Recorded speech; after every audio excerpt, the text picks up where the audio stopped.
Merhabalar arkadaşlar. Hadi Örseni YouTube kanalıma hepiniz hoş geldiniz. Bugünkü videomda 1,5-2 yaşa uygun karnabahar modeli bebek yeleğimizin anlatımını yapacağım.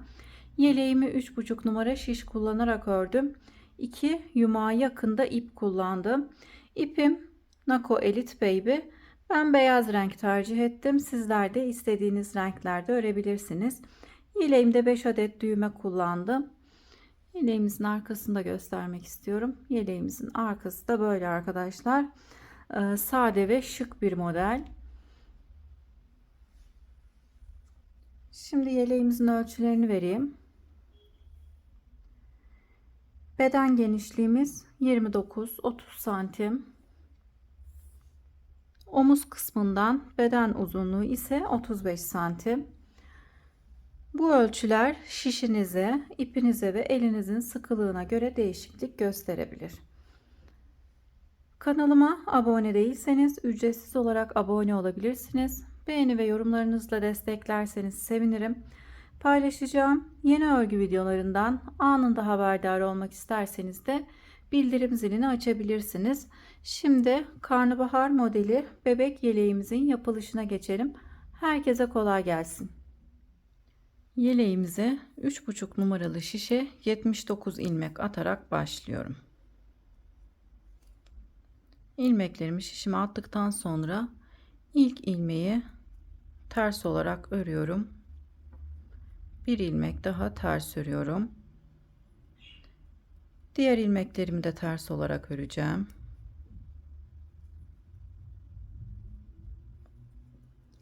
Sıra sonunda 2 ilmeğimiz kalana kadar ilmeklerimizin tamamını ters olarak örelim.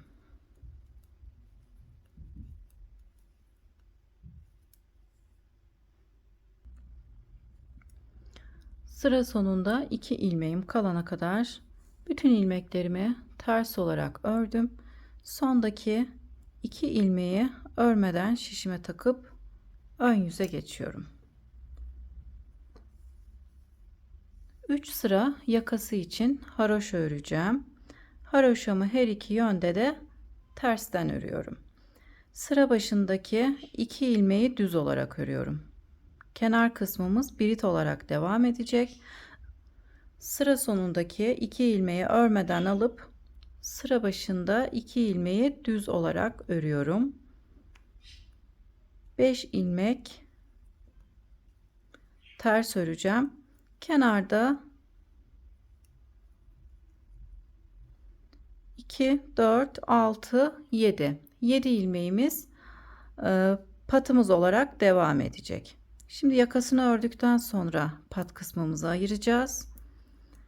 Yine ilmeklerimi ters olarak devam ediyorum örmeye. Yine sıra sonunda 2 ilmeğimiz kalana kadar ilmeklerimizi ters olarak örelim. İlk haroşa sırasını örüyoruz. Toplamda yakamız için 3 sıra haroşa öreceğiz.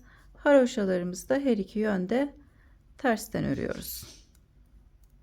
Şimdi sıra sonunda 2 ilmeğimiz kalana kadar ilmeklerimizi ters olarak örelim.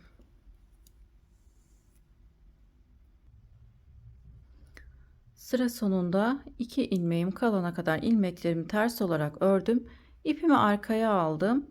Sıra sonundaki 2 ilmeği örmeden şişime takıp arka yüze geçiyorum. Arka yüzde sıra başında örmediğimiz 2 ilmeği ters olarak örüyorum. Yine diğer ilmeklerimi ters olarak örüyorum.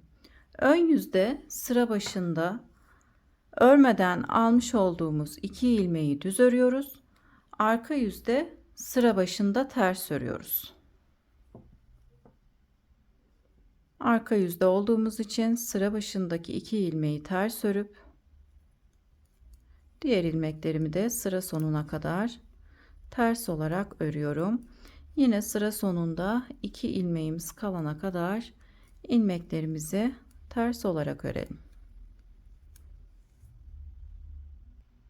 Sıra sonunda 2 ilmeğim kalana kadar ilmeklerimi arka yüzde ters ördüm. Sondaki 2 ilmeği örmeden alıp ön yüze geçiyorum. Şimdi sıra başındaki 2 ilmeğimi düz olarak örüp diğer ilmeklerimi yine ters olarak örmeye, yani haroşa olarak örmeye devam edeceğim. Bir sıra haroşa ördüm. Şimdi toplamda yakası için 3 haroşa sırasına tamamlayıp gelelim. Daha sonra ön, kol ve beden ayrımlarına geçeceğiz. Yeleğimizin yakası için 3 haroşa sırası ördüm. Şimdi bu sırada hem ilik açacağım hem de ayrımlarımızı yapacağız. Sıra sonunda örmediğim 2 ilmeği sıra başında düz olarak örüyorum. Patımız 7 ilmekten oluşuyor. İkisini ördüm. Şimdi burada ilik açacağım. 1 2 ilmek ters ördükten sonra alttaki ipimi sol şişime geçirip yine ters olarak örüp yanındaki 2 ilmeği birlikte örerek kesiyorum. İlk iliğimizi buraya açmış oluyoruz. 2 4 6 bir ilmek daha ters örüp pat kısmımı tamamlıyorum. Önler 15 ilmekten oluşacak. 7'si patımız. Şimdi 8 ilmek daha öreceğim. 1 2 3 4 5 6 7 8. Toplamda önde 15 ilmeğimiz oldu. 2 4 6 8 10 12 14 15. 7'si pat ilmeğimiz. Şimdi artırmalarımızı yapacağız. Artırmalarımızı dolama yaparak ajur olarak yapacağız arkadaşlar. Aralarda ise birer ilmeğimiz olacak. Dolama yapıp bir ilmek düz ördüm. Tekrar dolama yaptım. Aradaki bir ilmeğimizin her iki kenarına da artırmalarımızı yaptık. Kolum için 11 ilmek öreceğim. Dolamamı yaptıktan sonra 1 2 3 4 5 6 7 8 9 10 ve 11. Kolum için 11 ilmek ördüm. Yine buradaki bir ilmeğin her iki kenarına dolama yaparak ajur yapacağım. Yani artırmamızı yapacağız. Dolama yaparak artırmamı yaptım. Aradaki ilmeğimi düz olarak ördüm. Tekrar artırma yaptım. Arada olan düz ilmeğimizin hem sağ hem de sol kenarına birer ilmek artırma yapmıştık. Burada da aynı şekilde aradaki ilmeğimizin her iki kenarına da ajur yaparak artırmalarımı yaptım. Arkamız için 23 ilmek düz öreceğim. 1 2 3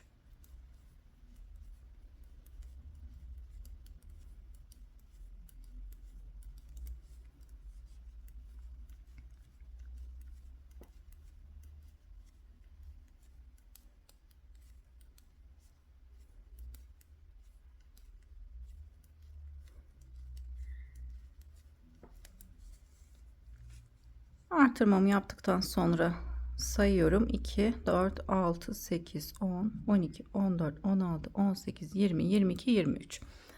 Arkamız için 23 ilmek düz ördüm. Yine burada olan bir ilmeğimizin her iki kenarına artırma yapacağız. Dolama yaparak. Dolamamı yaptıktan sonra bir ilmek düz örüyorum. Tekrar dolama yaptım. Şimdi kolda olan ilmeklerimizi düz olarak öreceğiz. 11 ilmek düz örüyorum. 1 2 3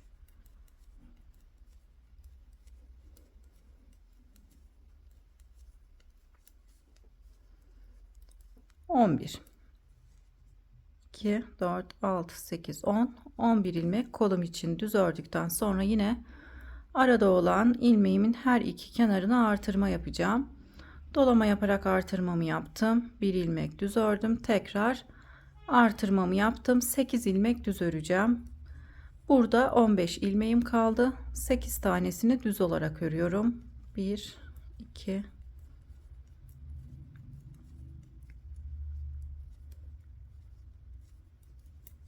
8 ilmek düz ördüm. 2 4 6 7 ilmeğimiz de pat olarak devam edecek.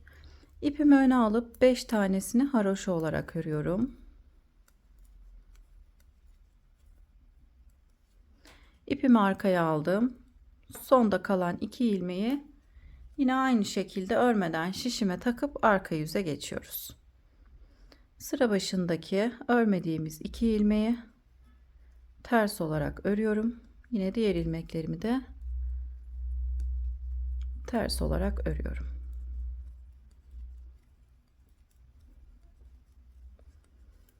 Arka yüzde ters olarak örüyoruz. Bir önceki sırada artırma yaparak yapmış olduğumuz ajurları da yine ters olarak örüyoruz. Sıra sonunda 2 ilmeğimiz kalana kadar bütün ilmeklerimizi ters olarak örelim. Artırmalarımızı da ve diğer ilmekleri de ters olarak örüyoruz. 2 ilmeğimiz kalana kadar ilmekleri ters olarak örüp gelelim. Sıra sonunda 2 ilmeğim kalana kadar ilmeklerimi ters olarak ördüm. Sondaki 2 ilmeği örmeden şişime takıp ön yüze geçiyorum. Şimdi yakasından sonra bir haroşa sırası ördük. Bu kenardan sayarsak bir artırma sıramız oldu. Şimdi ikinci artırma sırasına geçiyorum.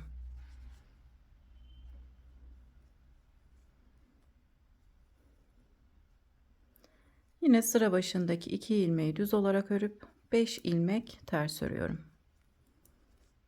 Yani 5 ilmek haroşa örmüş oluyoruz. Her iki yönde de haroşamı tersten örüyorum. Şimdi bir önceki sırada örmüş olduğumuz ajur ilmeğimize kadar ilmeklerimizi düz olarak örüyoruz. Bu benim bir önceki sırada örmüş olduğum ajur ilmeğim. Bu defa bu ajur ilmeğimin sağ tarafına artırma yapacağım. Dolama yaparak artırmamı yapıyorum. Bir önceki sırada artırmış olduğum ilmeği düz olarak örüyorum. Ortadaki ilmeği de düz olarak örüyorum. Yine bir önceki sırada artırmış olduğum ilmeği düz olarak örüyorum. Bu sırada 3 ilmek düz örüyoruz. 3 ilmeğimizin hem sağ hem de sol kenarına dolama yaparak artırmalarımızı yapıyoruz. Şimdi tekrar dolama yaparak artırmamı yaptım. Kolda olan ilmeklerimi yine aynı şekilde bir önceki sırada örmüş olduğum ajur ilmeğime kadar düz olarak örüyorum. Ajurlarımız kendisini belli ettiği için ilmek ayracı kullanmıyorum arkadaşlar. Ortadaki ilmeğin ve kenarlarında olan ajur ilmeğimi düz olarak öreceğim. Yani 3 ilmek düz öreceğim.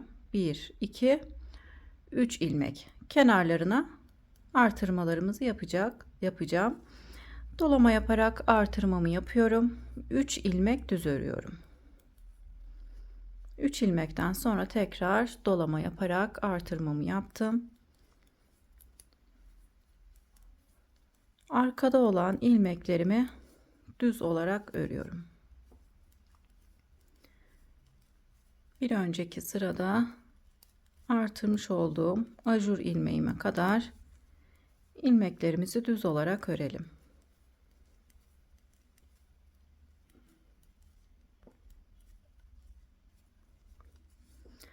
Ajur ilmeğime geldim. Aradaki ve ajur ilmeklerimi düz olarak öreceğim. 1, 2, 3 ilmek düz olarak öreceğim. Sağ tarafına dolama yaparak artırmamı yaptım. 1, 2, 3 ilmek düz ördükten sonra tekrar dolama yaparak artırmamı yapıyorum. Kolda olan ilmeklerimi düz olarak örüyorum.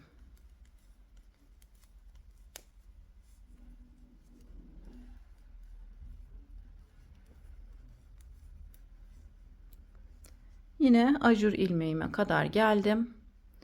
Yine 1, 2, 3 ilmek düz öreceğim. Dolama yaparak artırmamı yaptım. 3 ilmek düz örüp tekrar dolama yaparak artırmamızı yapıyoruz. Haroşa ilmeğime kadar ilmeklerimi düz olarak örüyorum. Yani sıra sonunda 7 ilmeğimiz kalana kadar ilmeklerimizi düz örüyoruz. 2, 4, 6, 7. İpimi öne aldım. 5 tanesini ters örüyorum. İpimi arkaya alıp sonda kalan 2 ilmeği örmeden şişime takıp arka yüze geçiyorum. Arka yüzde sıra başındaki 2 ilmeğimi ters olarak örüp diğer ilmeklerimi de ters olarak örüyorum. Hem dolama yaparak artırmış olduğumuz ilmekleri ters örüyoruz, hem de diğer ilmeklerimizi ters örüyoruz.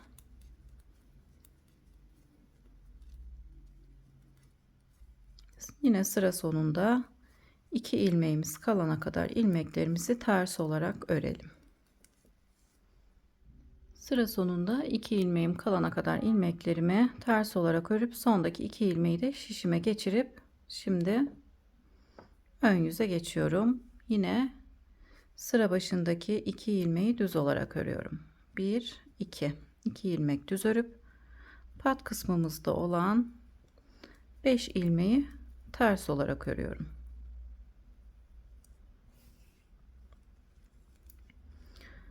Bu defa tam ortada olan düz ilmeğimize kadar ilmeklerimizi düz olarak öreceğiz. Yani burada artırmış olduğumuz 2 ilmeğimizi de düz olarak öreceğiz. Sayarak örelim. 1 2 3 4 5 6 7 8 9 10. Pat kısmından sonra 10 ilmek düz ördüm. İlk sırada yapmış olduğumuz gibi artırmalarımızı yapacağız bu defa. Yine bir ilmeğin hem sağına hem de soluna artırma yapacağım. Dolama yaparak artırmamı yaptım. Arada olan bir düz ilmeği düz olarak örüp tekrar dolama yaparak artırmamı yapıyorum. Üçüncü artırma sırasındayım.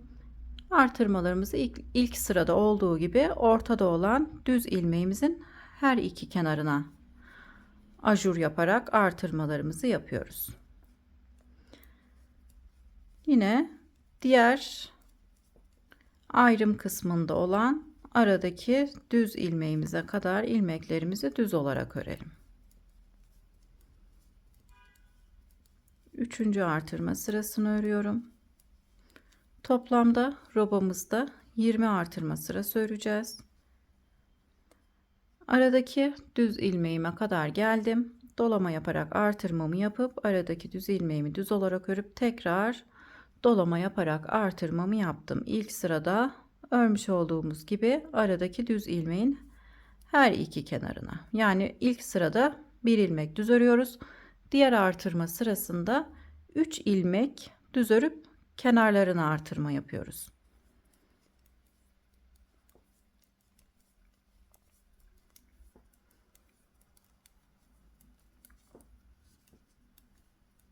Daha önce bu modeli örenler kolaylıkla örebilir arkadaşlar. Ben yeni başlayanlar için daha ayrıntılı anlatıyorum.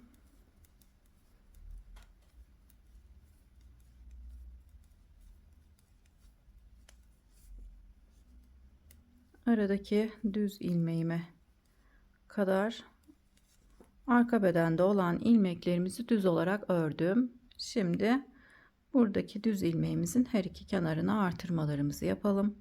Dolama yaparak artırmamı yaptım. Bir ilmek düz örüp tekrar dolama yaparak artırmamızı yaptım. Şimdi kolda olan ilmeklerimi düz olarak örüyorum.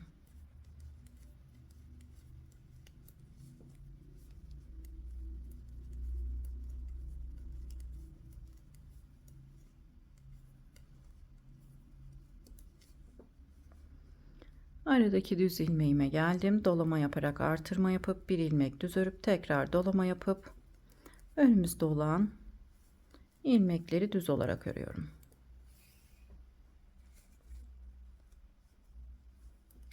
Yedi ilmeğim kalana kadar ilmeklerimi düz ördüm. 5 ilmek haroşa örüp ipimi arkaya alıp sondaki 2 ilmeği örmeden şişime takıp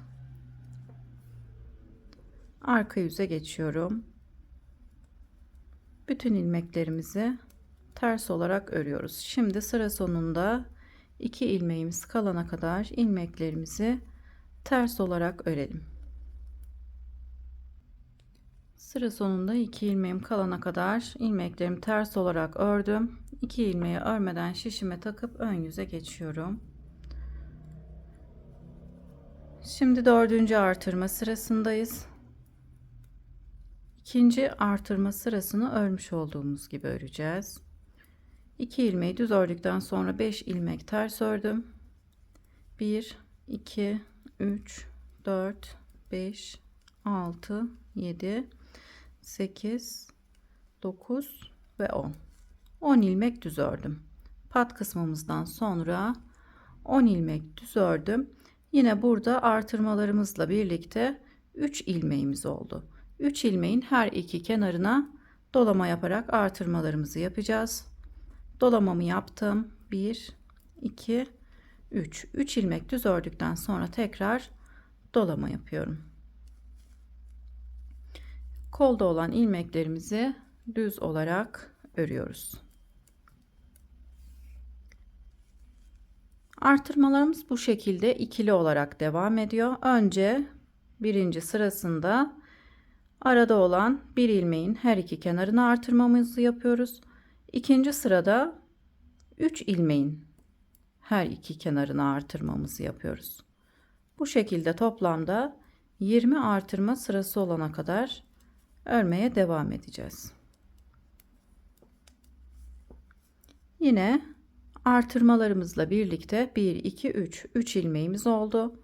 Dolama yaparak artırmamı yaptım. 1 2 3 ilmek düz örüp tekrar dolama yapıp arka bedende olan ilmekleri düz olarak örüyorum. Artırmalarımıza bu şekilde devam edelim arkadaşlar. 20 artırma sırası olana kadar örelim. Daha sonra 3 sıra haroşa örüp sonra da model kurulumuna geçeceğiz. Şimdi 20 artırma sırasına tamamlayıp gelelim. Roba kısmımızı 18 artırma sırası olana kadar ördüm arkadaşlar. 20 artırma sırası demiştim fakat bu genişlik benim için yeterli. Sizler benim verdiğim ölçülerden daha büyük yapmak istiyorsanız 20 artırma sırasına tamamlayabilirsiniz. 18 artırma sırası benim için yeterli.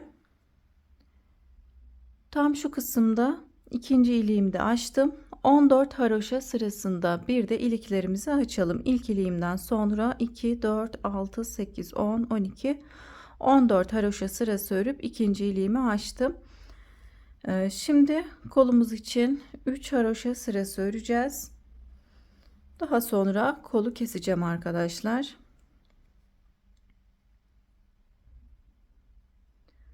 Sıra başındaki 2 ilmeği düz olarak ördüm. 1 2 3 4 5 ilmek haroşa ördüm. Şimdi beden kısmında da haroşa örmeye geçiyorum. Birinci haroşa sıramızı örüyoruz.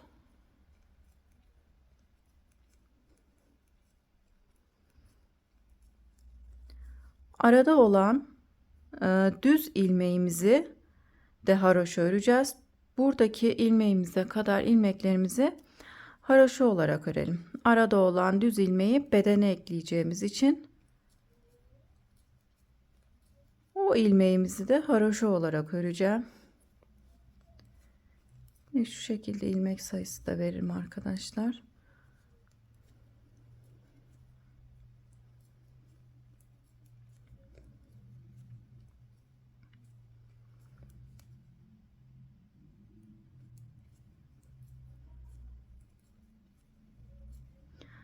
Aradaki düz ilmeğime kadar geldim.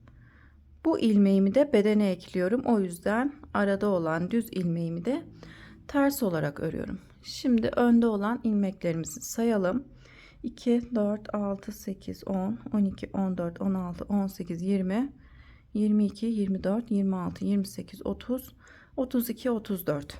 Ön parçamız için 34 ilmek ördük. Şimdi kolumuzda 47 ilmeğimiz var.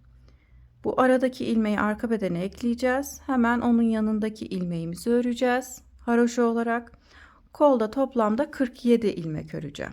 Şimdi isterseniz farklı bir şişe geçip de örebilirsiniz. İsterseniz de bu şişi kullanabilirsiniz. Şimdi 1, 2, 3, 4, 5,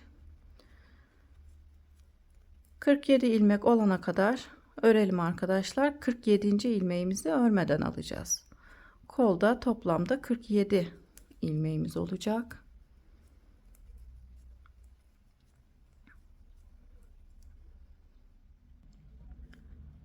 Kolum için 46 ilmek haroşa olarak ördüm. 47. ilmeği şu şekilde örmeden şişime takıp ipimi de önden arkaya geçirdim. Aradaki düz ilmeğimi arka bedene ekleyeceğim için onu örmüyorum arkadaşlar. Şimdi arka yüze döndüm. 47 ilmekle kolumuzu öreceğiz. Kenarlarımızın tırtıklı olması için de 47. ilmeği örmeden aldım. Arka yüzde yine haroşa olarak örmeye devam ediyorum. Haroşamı her iki yönde de tersten örüyorum. Yine 47. ilmeğimize kadar ilmeklerimizi bu şekilde ters olarak örelim. Kolda 47. ilmeğime kadar ilmeklerimi haroşa olarak ördüm. 47. ilmeği örmeden şişime takıp ön yüze geçiyorum. Bu aradaki düz ilmeğimizi ön bedene ve arka bedene ekliyoruz. Kolumuzda birinci haroşa sıramızı ördük. Şimdi ikinci haroşa sıramı örmeye geçtim. Bu şekilde 3 haroşa sırası öreceğim. Üçüncü haroşa sırasını ön yüzde örüp arka yüzde kolu kesmeye geçeceğim. Şimdi bu şekilde örmeye devam edelim. 3 haroşa sırasını örelim. Arka yüzde kesimlerimize geçelim. Kolumuzu 3 haroşa sırasına tamamladım. 3. haroşa sırasını ön yüzde ördüm. Yine 47. ilmeğimizi örmeden şişime takıp arka yüze geçiyorum. Kolda olan ilmeklerimizi keseceğiz. İlk ilmeği ters olarak örüyorum. İpimi arkaya aldım. Yanındaki ilmeği düz olarak örüp ilk ilmeği üzerinden geçirerek kesiyorum. İlmeklerimizi çok sıkmadan keselim arkadaşlar. Yine yanındaki ilmeği düz örüp bir önceki ilmeği üzerinden geçirerek kesiyorum. Bir ilmek düz örüp bir önceki ilmeği üzerinden geçirerek kesiyorum. İlmeklerimi sıkmadan kesiyorum.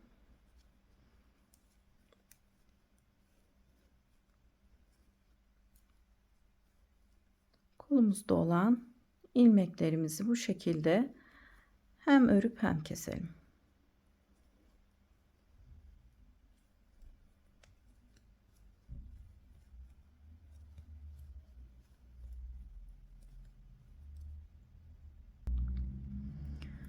Kolumda bir ilmeğim kalana kadar ilmeklerimi hem örüp hem kestim. Sondaki ilmeği de düz olarak örüp bir önceki ilmeği üzerinden geçirerek kesiyorum. Şimdi bunu bu şekilde bırakıyorum. Buraya bir zincir çekiyorum. Şimdi kolumuzu bu şekilde düz tarafı iç tarafa gelecek, ters tarafı da dış tarafa gelecek şekilde katlıyorum. İki kolu yani iki tarafı birbirine birleştireceğim. Tam diğer tarafın uç kısmından girip iki ucu birbirine birleştiriyorum. İkisini katlayıp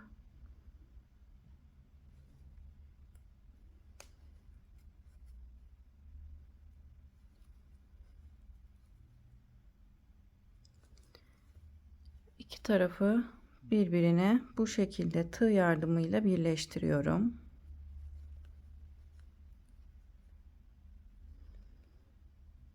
Burada boşluk oluşmasın diye tam kol altını da yine aynı şekilde birleştiriyorum. Buradaki ipi sağ şişime geçirip bu şekilde ön yüze dönüyorum. kol altını birleştirmiş olduk. Burada yine kalan ilmeği şişimize geçirdiğimiz için bir ilmek artmış oldu. Şimdi arka bedende olan ilmekleri ters olarak öreceğim. Toplamda 61 ilmek ters öreceğim.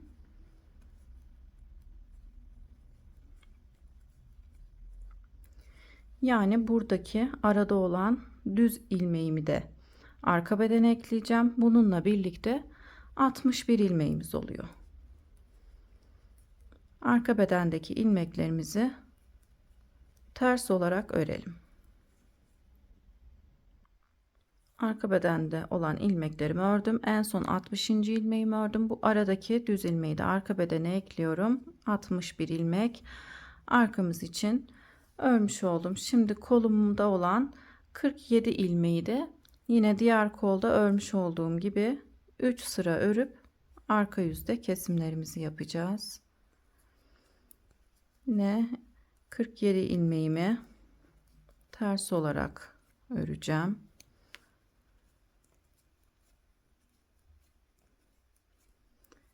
Kolda olan ilmeklerimizi ters olarak örelim.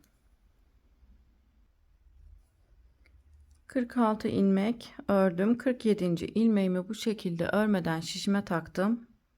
Arada olan düz ilmeğimi de ön bedene eklediğim için onu örmüyorum. 47. ilmeğimi örmeden şişime takıp arka yüze geçiyorum. Bütün kolda olan ilmeklerimizi ters olarak örüyoruz. Diğer kolda olduğu gibi 3 haroşa sırasını tamamlayalım. 3. haroşa sırasını ön yüzde örüp arka yüzde diğer kolu kesmiş olduğumuz gibi kesip bu kolumuzu da tamamlayalım. Kolda olan ilmeklerimin tamamını kestim. Yine iç kısmını bu şekilde dışa gelecek şekilde katlıyorum. İki ucu birbirine tığ yardımıyla birleştiriyorum.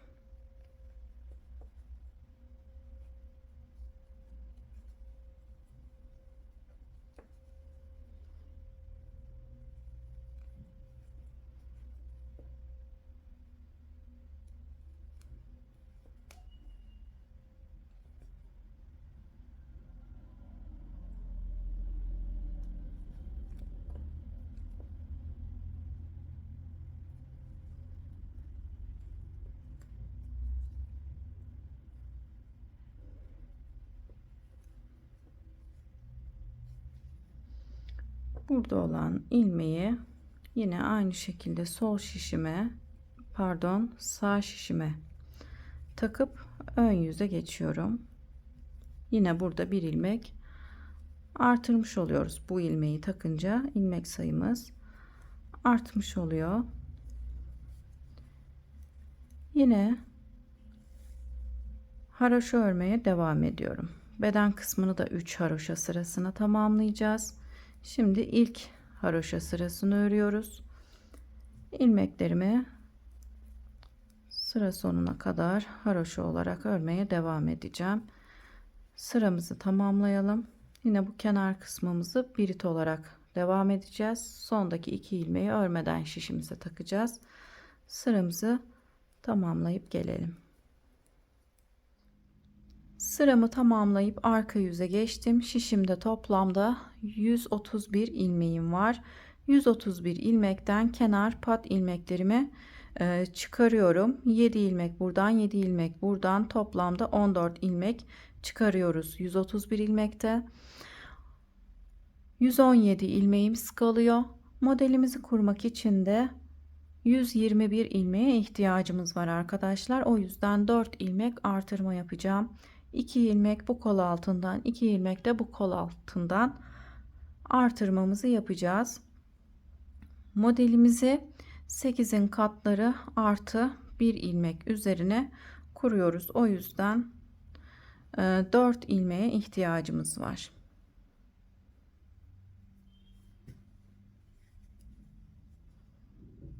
İlmek sayımızdan kenar pat ilmeklerimizi çıkarınca arkadaşlar 117 ilmeğimiz kalıyor. Modelimizi de 8'in katları artı bir ilmek üzerine kurduğumuz için 4 ilmeğe ihtiyacımız var. Eğer 20 artırma sırası örseydiniz de arkadaşlar yine 4 ilmeğe ihtiyacınız olacaktı. Yine kol altından 2 ilmek artırma yapacaktık. Her iki kol altından da o şekilde 2 ilmek artırmamızı yapacaktık.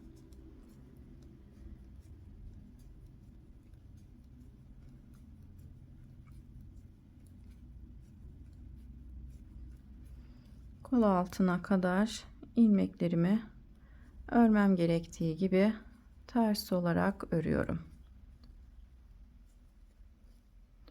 Burada hemen bir ilmek artırma yapıyorum. Alttaki ipi sol şişime geçirip ters olarak örüyorum. Bir ilmek örüp şimdi yine burada bir ilmek artırma yapıyorum. Yine ipi şişime geçirip ters olarak örüyorum.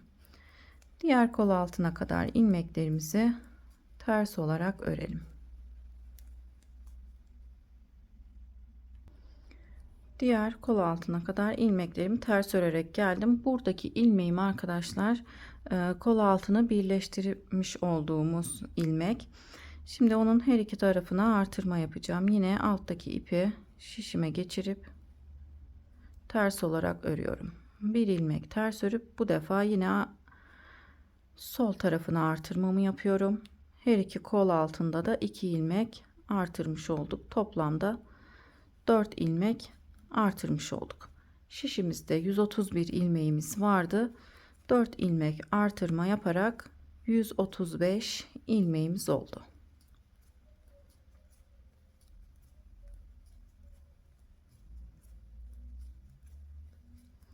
Sıramızı ters örerek tamamlayalım. Sıramı tamamladım. Ön yüze geçtim. Bir sıra beden kısmında haroşa örmüş olduk. 3 haroşa sırasına tamamlayacağız arkadaşlar. Ben haroşamı her iki yönde de tersten örüyorum.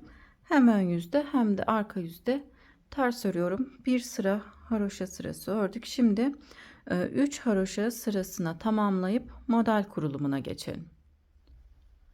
Robamızda kol altını birleştirdikten sonra 3 haroşa sırasına tamamladım. Şimdi model kurulumuna geçmeden önce bir sıra ön yüzde düz, bir sırada arka yüzde ters öreceğiz. Şişimizde toplamda 135 ilmeğimiz var. Yine sıra başındaki 2 ilmeği düzel olarak ördüm. 5 ilmek ters ördüm. Pat kısmımı 7 ilmeğe tamamladım. Şimdi 7 ilmek ördükten sonra diğer ilmekleri düz olarak örüyorum. Ön yüzü düz, arka yüzü ters olarak örüp model kurulumunu yapalım arkadaşlar.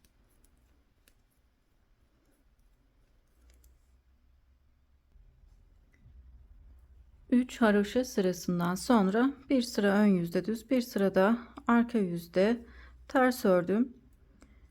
Şimdi bu sırada modelimizi kuracağız. Pat ilmeklerimizi örelim.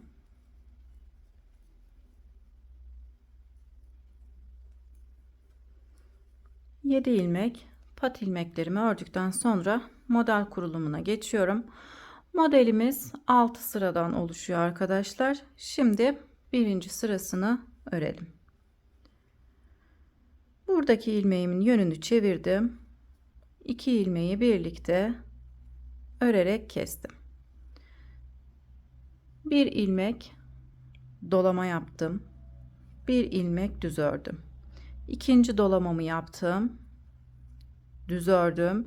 Üçüncü dolamamı yaptım. Düz ördüm. Dördüncü dolamamı yaptım. Düz ördüm. Beşinci dolamamı yapıp düz ördüm. Altıncı dolamamı yapıp düz ördüm. Şimdi buradaki ilmeklerin yönünü çeviriyorum. 3 ilmeği birlikte örerek kesiyorum. 6. dolamamı yaptıktan sonra 3 ilmeği bu şekilde birlikte örerek kesiyoruz. Tekrar birinci dolamamı yapıp bir ilmek düz ördüm. İkinci dolamamı yapıp düz ördüm. Üçüncü dolama yapıp tekrar bir ilmek düz ördüm. Dördüncü dolamamı yapıp yine bir ilmek düz ördüm. Beşinci dolamamızı yaptık. Tekrar düz ördüm. Altıncı dolamamı yapıp 1 2 3 ilmeğin yönünü çevirip üçünü birlikte örerek kesiyorum. Bu şekilde sıra sonuna kadar devam ediyoruz. Sıralamamız bu şekilde. Birinci dolamamızı yaptık. Bir ilmek düz ördük. Tekrar dolama yapıp bir ilmek düz örüyorum. Üçüncü kez dolama yapıp düz örüyorum. Dördüncü kez dolama yaptım. Düz ördüm. Beşinci dolamamı yaptıktan sonra tekrar düz örüp altıncı kez dolama yapıp 3 ilmeği birlikte örerek kesiyorum. Modelimizin birinci sırasını bu şekilde örerek devam ediyoruz. Sıralamamız bu şekilde. 6 kez dolama yapıp 6. dolamamızı yaptıktan sonra 3 ilmeği birlikte örerek kesiyoruz.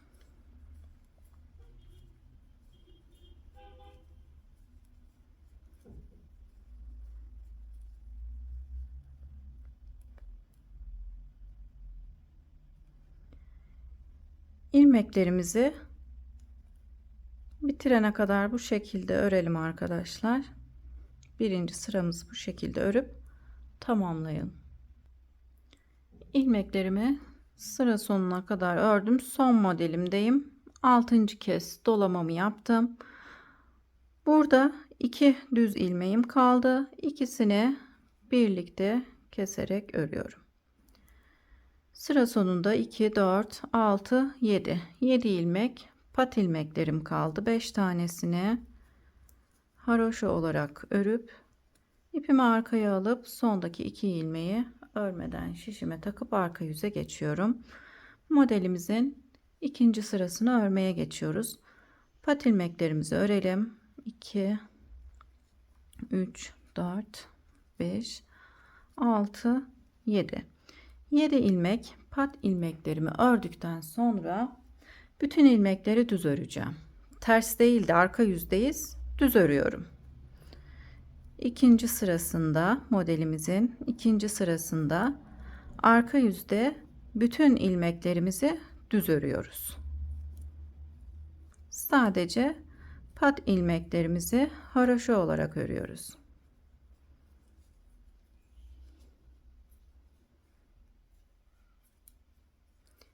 İkinci sıramızı düz örerek tamamlayalım. Modelimizin ikinci sırasını arka yüzde tamamladım. Ön yüze geçtim. Şimdi modelimizin üçüncü sırasını öreceğiz. Pat ilmeklerimi örmem gerektiği gibi örüyorum.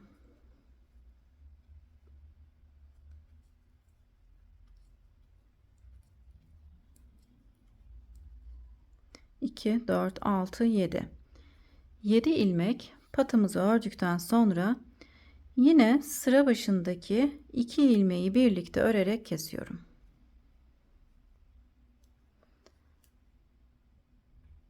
Pat ilmeklerimden sonra 2 ilmek kestim. 1 2 3 4 5 6 7 8 9 ilmek düz örüyoruz.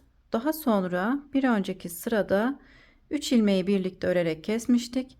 Yine bu sırada tam üzerine denk gelecek şekilde 3 ilmeği birlikte örerek keseceğim.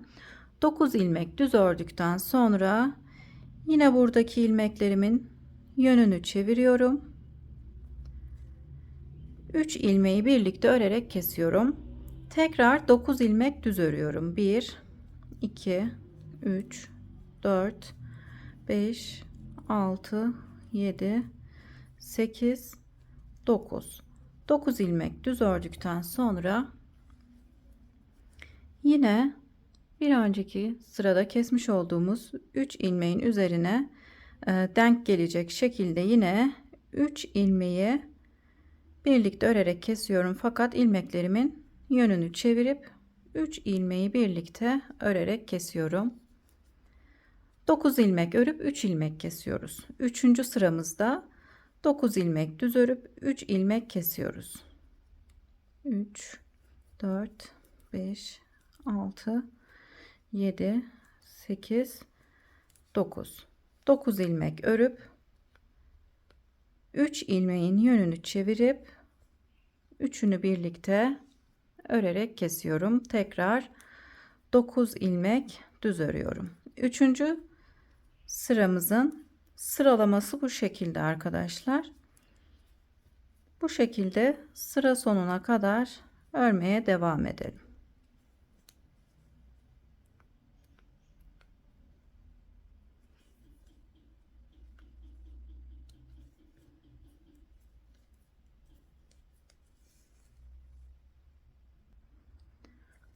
Sıra sonuna kadar geldim. 9 ilmek düz ördüm. Burada 2 ilmeğim kaldı. 2 ilmeğimi birlikte örerek kesiyorum. Sıra başında ve sıra sonunda olan 2 ilmeğimizi bu şekilde birlikte örerek kesiyoruz. Model aralarında ise 3'er ilmek kesip aralardaki 9 ilmeği düz örüyoruz. Şimdi pat ilmeklerimi örüyorum. 5 ilmek haroşa örüp ipimi arkaya aldım. Sondaki 2 ilmeği örmeden şişime takıp arka yüze geçiyorum. Arka yüzde modelimizin 4. sırasını öreceğiz.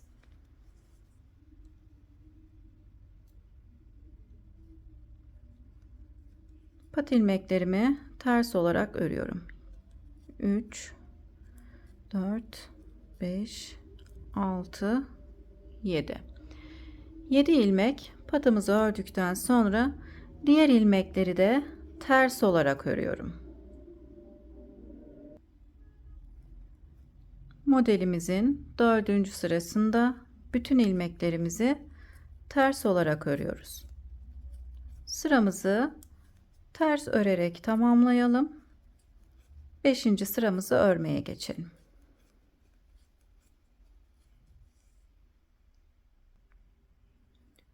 Arka yüzü yani modelimizin 4. sırasını tamamladım. Ön yüze modelimizin 5. sırasını örmeye geçtim. 7 ilmek pat ilmeklerimi ördüm. Yine pat ilmeklerimden sonra 2 ilmeği birlikte örerek keseceğim. 2 ilmeğin yönünü çevirip 2 ilmeği birlikte örerek kesiyorum. Modelimizin 5. sırasında 7 ilmek düz örüp 3 ilmeği birlikte örerek keseceğiz. 1 2 3 4 5 6 7 7 ilmek düz ördükten sonra yine 3 ilmeği birlikte örerek keseceğim. İlmeklerimin yönlerini değiştirip 3 ilmeği birlikte örerek kesiyorum. Tekrar 1 2 3 4 5 6 7 7 ilmek düz örüyorum. İlmeklerimin yönünü çevirip 3 ilmeği birlikte örerek kesiyorum. Arkadaşlar arka sırada ilmeklerinizi farklı olarak alıyorsanız ilmeklerin yönünü değiştirmeye gerek yok. Benim gibi örüyorsanız bu şekilde ilmeklerimizin yönlerini değiştirelim. Yine 7 ilmek düz örüyorum.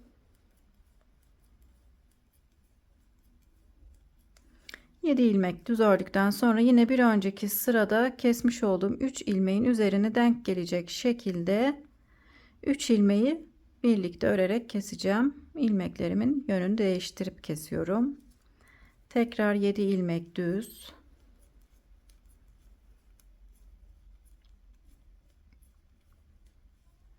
Yedi ilmek düz ördükten sonra 1 2 3 ilmeğimin yönünü değiştirip üçünü birlikte örüyorum.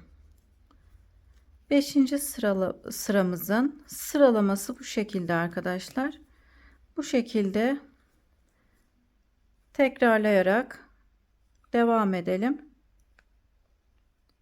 Daha sonra arka yüze geçelim. Sıra sonuna kadar ilmeklerimi ördüm arkadaşlar. 7 ilmek düz örüp 3 ilmeği birlikte örerek kestim. Şimdi en son 7 ilmek düz ördüm. Buradaki 2 ilmeği birlikte örerek kesiyorum. Bu ilmeklerimi şu şekilde de kesebiliriz. İstediğiniz şekilde kesebilirsiniz. Şimdi pat ilmeklerimi örüyorum. 1 2 3 4 5 ilmek haroşa örüp sondaki 2 ilmeği örmeden şişime takıp arka yüze geçiyorum. Arka yüzde modelimizin 6. sırasını örmeye geçiyoruz.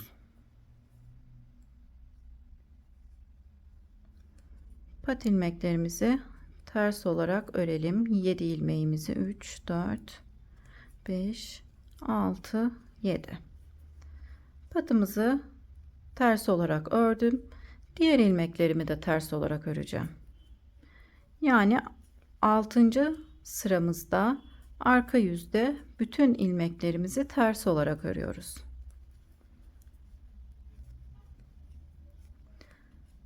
Sıramızı ters örerek tamamlayalım. Arka yüzü ters örerek tamamladım. Modelimizi de tamamlamış olduk arkadaşlar. 6 sırada modeli tamamladık. Tekrar ilk sırada örmüş olduğumuz gibi öreceğiz. Yine pat kısmından sonra 2 ilmeği birlikte örerek kesip daha sonra 6 kez dolama yapıp 3 kez 3 ilmeği keseceğiz. 6 kez dolama yapıp 3 ilmeği keseceğiz.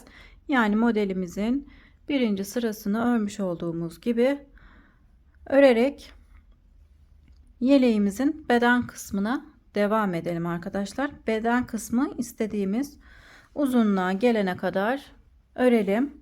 İliklerimizi de 14 haroşa sırasında bir iliklerimizi açalım. 2 4 6 8 10 11 haroşa sıramız olmuş.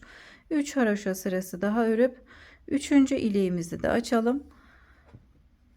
Beden kısmımızda istediğimiz uzunluğa gelene kadar örelim. Daha sonra etek ucuna, kol ucunda örmüş olduğumuz gibi haroşa öreceğiz. Şimdi o kısma kadar örüp gelelim. Beden kısmını istediğim uzunluğa gelene kadar ördüm. 1 2 3 4 5 6 7 8 9 10 11 model sırası olana kadar ördüm. Şimdi etek ucuna 3 haroşa sırası öreceğim. 3. haroşa sırasını ön yüzde örüp arka yüzde kolumuzu kesmiş olduğumuz gibi kesmeye geçeceğiz. Son iliğimi de burada açacağım.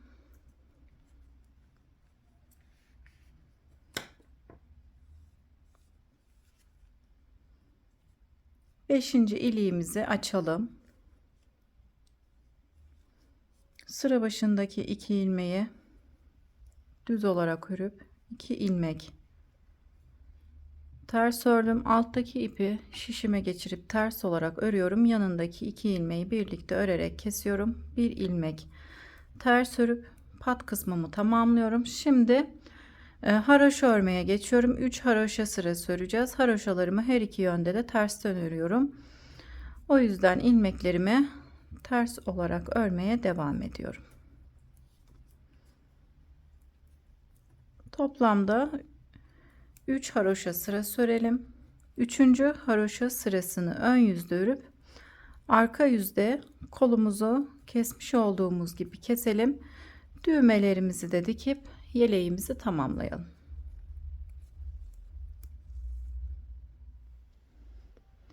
Yeleğimin etek ucunu 3 haroşa sırası ördüm. Arka yüzde keserek yeleğimizi tamamladım. 5 adet de beyaz düğme kullandım. Yeleğimizin arkasını da göstereyim. Arkası da böyle arkadaşlar. Beni buraya kadar izlediğiniz için teşekkür ederim. Yeni örgü videolarımda görüşmek üzere. Şimdilik hoşça kalın.